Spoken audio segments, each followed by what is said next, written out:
I walked out of my stepdad's house as my parents never supported me. Now my mom wants me back. Because my grandfather has stopped giving her money for my education. I'm a 20-year-old college student, and for the past 5 years, I've been living with my mom and stepdad. To say it's been tough would be an understatement. The atmosphere at home is always tense, especially when it comes to my relationship with my stepdad. He seems to find fault with everything I do, no matter how hard I try. Just last week, I had a study group session for a big project we're working on. We lost track of time, and I ended up getting home around 9 p.m. As soon as I walked through the door, my stepdad started yelling at me for being late. I tried to explain that we were working on an important assignment, but he wouldn't listen. He went on and on about how I was probably out partying and wasting time. It didn't matter that I had told my mom where I was going or that 9 p.m. isn't even that late for a college student. He just kept criticizing me until I retreated to my room. This isn't the only time he did so. A few months ago, I got my results back for a really challenging exam. I scored a B+, which I was pretty proud of considering how difficult the class was. When I showed my stepdad the grade, hoping for some encouragement or at least acknowledgement of my hard work, he just scoffed and said, "Is that the best you can do? You should be getting straight A's." It really hurt to have my achievement dismissed like that. I felt like nothing I did was ever good enough for him. Even simple things become a source of fight. Last summer, I got a part-time job at a local coffee shop. I thought my stepdad would be pleased that I was showing initiative and earning my own money. Instead, he complained that my work schedule was disrupting family dinners, which were rarely pleasant anyway, and that the job would distract me from my studies. I couldn't win no matter what I did. My mom isn't much help in these situations. She's always been more focused on her own life than on being a mother. When I was younger, she'd often forget important things like packing my lunch for school or signing permission slips for field trips. I remember having to fake her signature more than once, just so I wouldn't miss out on school activities. Now that I'm in college, she barely asks about my classes or how I'm doing. It's like I'm just a roommate to her, not her son. I guess I should give some background on how we ended up in this situation. My mom and dad split up when I was 15. Their marriage had been rocky for years, with constant arguments and tension in the house. My mom always had to have the last word in every fight, and she'd manipulate situations to make my dad look like the bad guy. I remember one particularly bad fight when I was about 12. My dad had forgotten to pick up some groceries my mom had asked for. Instead of just reminding him or going to get them herself, my mom turned it into a huge argument. She accused him of not caring about the family, of always putting his needs first. She brought up every little mistake he'd ever made and twisted them to make him sound like a terrible husband and father. I could see my dad getting more and more frustrated, trying to defend himself, but never getting a word in edgewise. Don't get me wrong, my dad wasn't perfect either. He had a temper and would sometimes say hurtful things in the heat of the moment. But looking back, I think my mom pushed him to his limits. She knew exactly which buttons to push to get a reaction out of him, and then she'd play the victim when he finally snapped. The night they told me they were getting divorced is still clear in my memory. My mom painted herself as the long-suffering wife who had tried everything to make the marriage work. She made it sound like my dad was abandoning us, even though I later found out she was the one who had filed for divorce.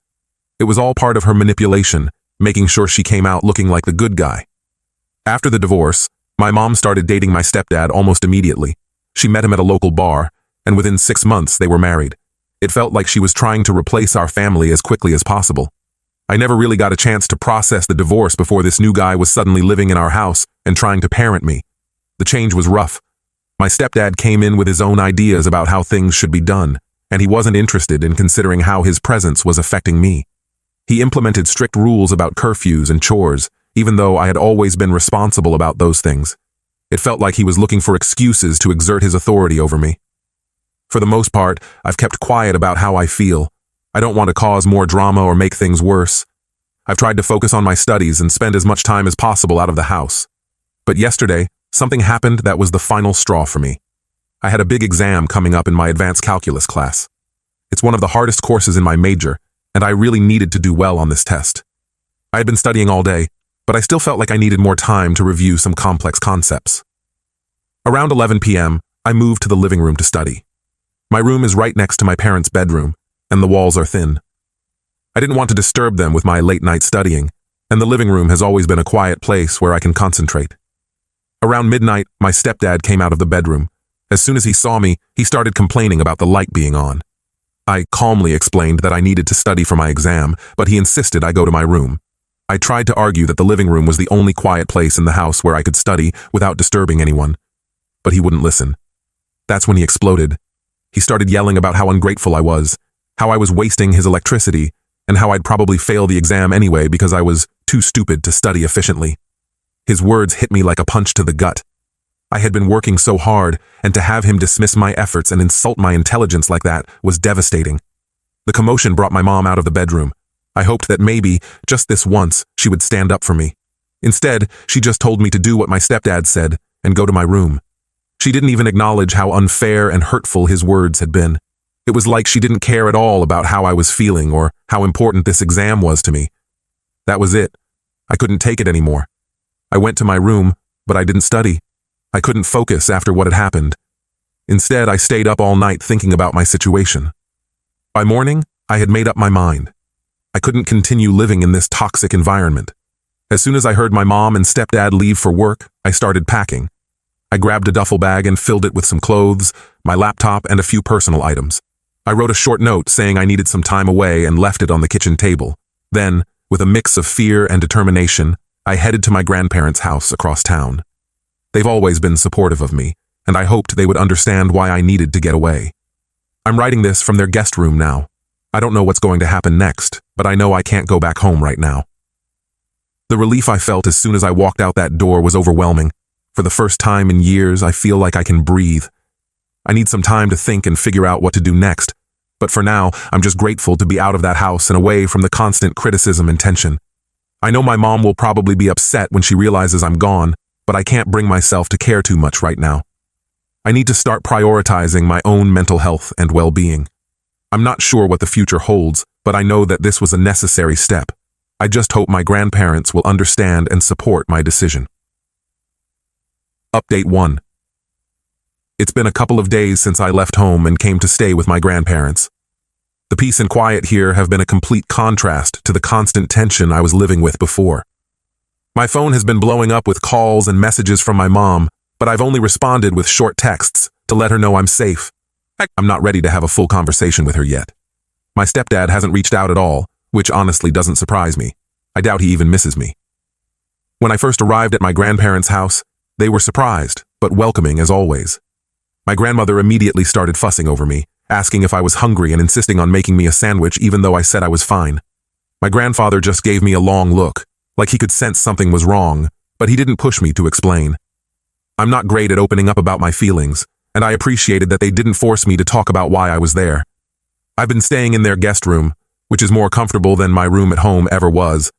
There's a calmness here that I'd forgotten could exist in a household. No one's yelling or slamming doors or making mean comments. It's just peaceful. Yesterday, my mom came to visit. I guess she finally got tired of me not responding to her messages. She tried to convince me to come home, saying things like, "We miss you," and "Your stepdad is worried about you." I knew that last part wasn't true. If anything, he's probably happy to have me out of the house. I told her I needed some time away and that I wanted to spend time with my grandparents. She didn't look happy, but she didn't push too hard either. I think she could tell I wasn't going to budge. My grandfather has been amazing through all of this. He's always been there for me even when my own parents weren't. I remember when I was little, he'd take me fishing every weekend. He taught me how to bait a hook and cast a line, always patient even when I got frustrated and tangled my line for the 100th time. He'd tell me stories about when he was young, and we'd talk about everything and nothing as we waited for the fish to bite. As I got older, our fishing trips became less frequent, but our bond stayed strong. When I started getting interested in computers, he bought me my first programming book. He didn't understand much about coding himself, but he'd sit with me for hours as I excitedly explained what I was learning. His enthusiasm and support meant the world to me. When I started college, it was my grandfather who stepped up to help with my education. My stepdad had refused to contribute, claiming he couldn't afford it because of his income problems. But I knew he always had money for his golf club membership and new gadgets. It was just another way of showing how little he cared about my future. My grandfather, without hesitation, offered to pay for my tuition and expenses. He didn't just pay the bills, though. He took an active interest in my studies. He'd ask about my classes, help me brainstorm for essays, and even tried to learn some basic coding so he could understand what I was studying in my computer science classes.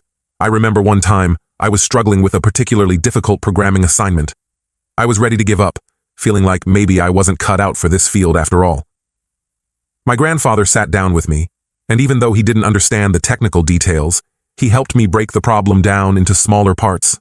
He reminded me of how we used to approach fishing: patience, persistence, and taking things one step at a time. With his encouragement, I was able to finish the assignment and even got praise from my professor for my innovative approach. My grandmother has been great too. She's always making sure I'm eating enough and asking if I need anything. It's a contrast to how things were at home, where I often felt invisible. Here, I feel seen and cared for in a way I haven't in years. This morning, when I was in the guest room, working on some homework, I overheard my grandfather on the phone. At first, I didn't pay much attention, but then I realized he was talking to my mom. His voice was stern, which is rare for him. I couldn't make out everything he said, but I clearly heard him say, "I won't be sending you any more money. The boy will stay here with us." After he hung up, my grandfather came to find me. He didn't mention the phone call, just asked if I wanted to go fishing this weekend like old times. I said yes, feeling a mix of relief and anxiety about what might happen next. I'm not sure what to make of this situation. Part of me feels guilty, like I've caused problems between my mom and my grandparents. But another part of me feels relieved, like maybe someone is finally seeing the truth of what's been going on at home. For now, I'm just trying to take things one day at a time. Being here with my grandparents feels like a weight has been lifted off my shoulders. I can focus on my studies without constant criticism or tension.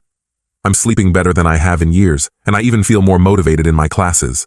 But I know this situation can't last forever.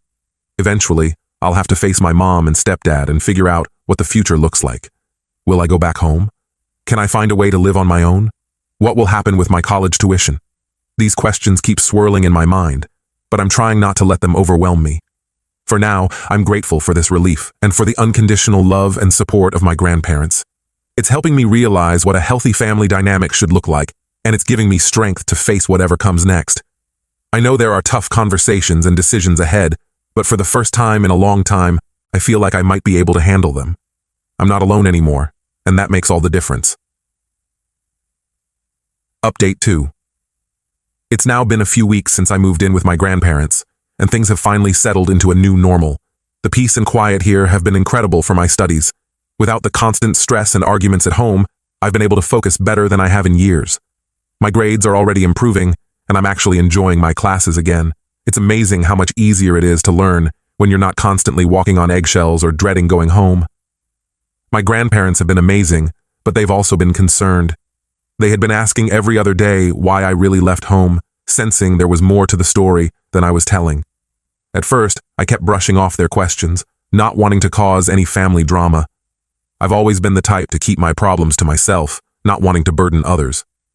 But 2 nights ago, everything came out, and it was after that night that my grandfather called my mom and shocked her with his decision.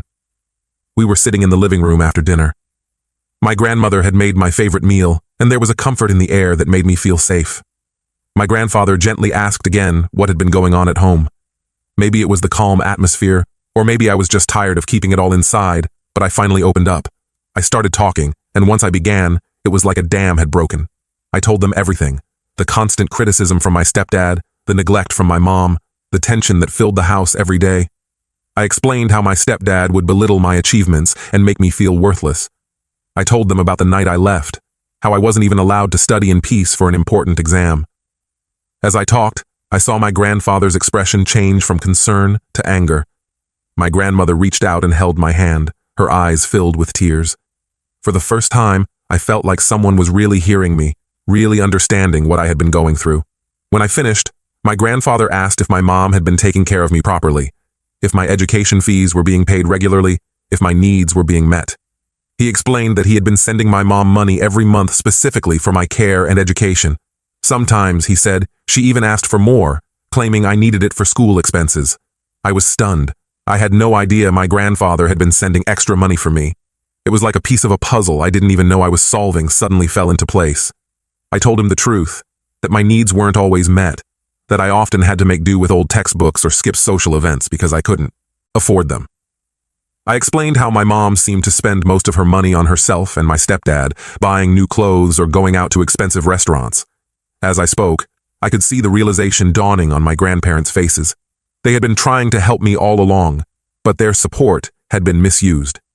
My grandfather's face turned red with anger, not at me, but at the situation. The next morning, he called my mom and told her that he wouldn't be sending any more money and that I would be staying with them. My grandfather's voice was firm and resolute. For the first time, I felt like someone was standing up for me. The next day of that, my mom showed up at my grandparents' house. She was upset, demanding to know why they were cutting her off and insisting that I needed to come home. My grandfather stood firm. He told her that the money had been for my care, not for her to spend as she pleased. He said I would be staying with them where they could ensure I was properly cared for and supported in my education. My mom tried to argue, bringing up how she had raised me and how I belonged at home with her. But my grandfather wasn't buying it. He calmly listed all the ways she had failed to provide for me, from the neglect I had experienced to the misuse of the money he had been sending. My grandmother, usually the quieter one, spoke up too. She told my mom how disappointed she was, not just in how I had been treated, but in the person my mom had become. As I listened to this confrontation from the other room, I felt a mix of emotions. Part of me felt guilty for causing this rift in the family, but another part felt relieved, even vindicated. For years I had doubted myself, wondering if I was just being too sensitive or if I was the problem. Hearing my grandparents stand up for me made me realize that my feelings were valid. My mom tried to appeal to me directly, calling me to come out and talk to her. When I did, she put on a show of tears and pleading. She said she loved me and wanted me home, but for the first time, I stood my ground. I told her that I needed time and space, that I couldn't go back to the way things were. I saw a flash of anger in her eyes before she covered it with more tears. It was a glimpse of the manipulation I had grown up with, and it strengthened my resolve to stay where I was. After my mom left, my grandparents and I had a long talk. They apologized for not seeing what was happening sooner and promised to support me however they could. We made plans for me to continue living with them, at least until I finished college. They even offered to help me find a therapist to talk through some of the issues I've been dealing with. It's been a few days since then, and I'm still processing everything that's happened. I'm staying with my grandparents for now. They've offered to support me through college, and I've accepted. It's not just about the money.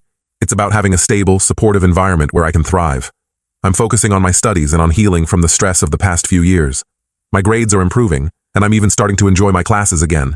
I've joined a study group and am making new friends who share my interests. It's amazing how much easier it is to connect with people when you're not constantly stressed and anxious. I'm not sure what the future holds for my relationship with my mom and stepdad. Part of me hopes that this wake-up call might change things, that maybe they'll realize how their behavior has affected me. But I'm also learning to set boundaries and prioritize my own well-being. I've decided to limit contact with them for now, giving myself time and space to heal. My stepdad still hasn't reached out to me, which honestly just confirms that I made the right decision in leaving. My mom has sent a few messages, alternating between guilt-tripping and making promises to change. I'm responding minimally, just enough to let her know I'm okay. I'm not ready for more than that right now. I've started seeing a therapist, as my grandparents suggested. It's early days, but already I'm learning a lot about myself and how to process the emotions I've been bottling up for years. I'm beginning to understand that the way I was treated wasn't normal or okay, and that I deserve better. For now, I'm taking things one day at a time.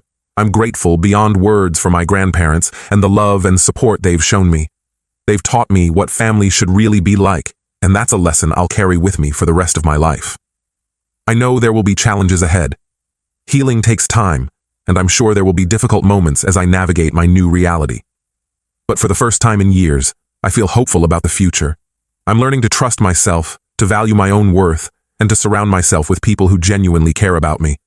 This experience has been a turning point in my life.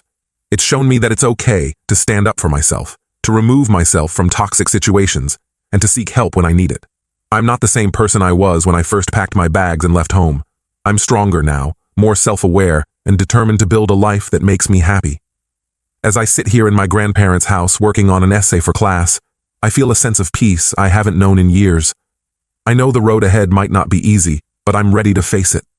I'm not alone anymore, and that makes all the difference.